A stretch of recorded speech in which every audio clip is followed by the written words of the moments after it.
Est-ce que tu te rappelles de ton adolescence?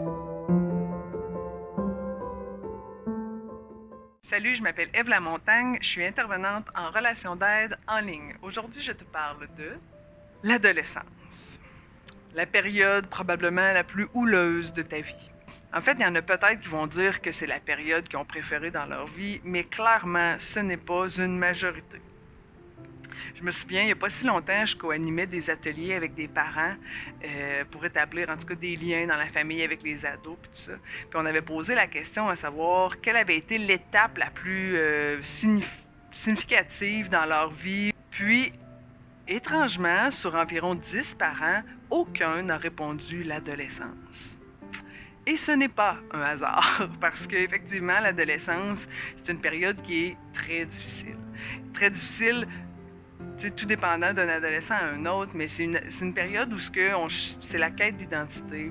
On cherche à appartenir à un groupe. On cherche à se définir comme être humain, à savoir qu'est-ce qu'on aime, qui on est, c'est quoi nos valeurs.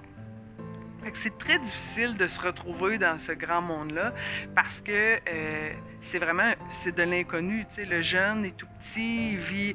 Le niveau social, c'est beaucoup avec la famille. Les références, c'est très familial aussi.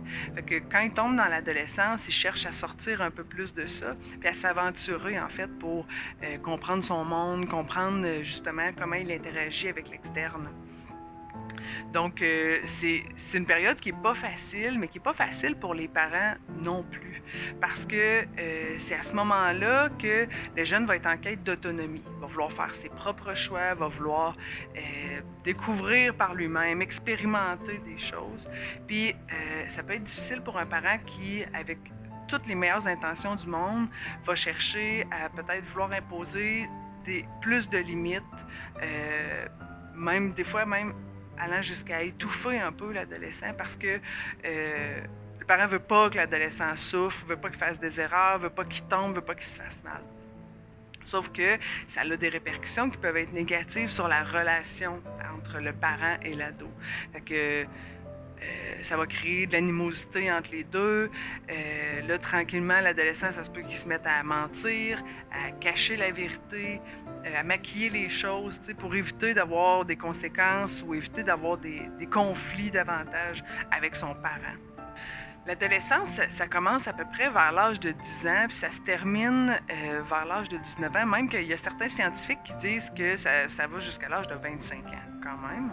Durant cette période-là, l'adolescent subit un paquet de changements, autant psychologiques, physiques. Ça a un impact clairement sur son entourage parce que, bon, on peut clairement se souvenir, des fois, l'adolescent va être plus irritable, va répondre plus sec un peu. Si tu veux un petit truc déjà pour améliorer ta relation, prends le temps de te mettre à la place de ton ado. Souviens-toi de ta propre adolescence. À quel point, oui, effectivement, ça peut être difficile. Puis là, si tu me réponds, ah ben là, moi, quand j'étais ado, ça marchait de même, puis j'avais intérêt, tu sais, à opérer, puis ben, je vais te poser la question, savoir est-ce que tu étais heureux à cette période-là de ta vie. Puis si c'est pas le cas, ben, est-ce que tu souhaites la même chose pour ton ado aujourd'hui? Probablement que non. Donc, il y a un bel équilibre à essayer d'aller chercher là-dedans, tu sais. J'espère que j'ai pu t'aider avec ma vidéo. Si tu penses que ça pourrait aider des gens, ben, je t'invite à la partager. Sinon, ben, tu peux m'écrire un commentaire, tu peux m'écrire en privé aussi, ça va me faire plaisir de te répondre. Puis sur ça, ben, je te souhaite une excellente journée. Salut!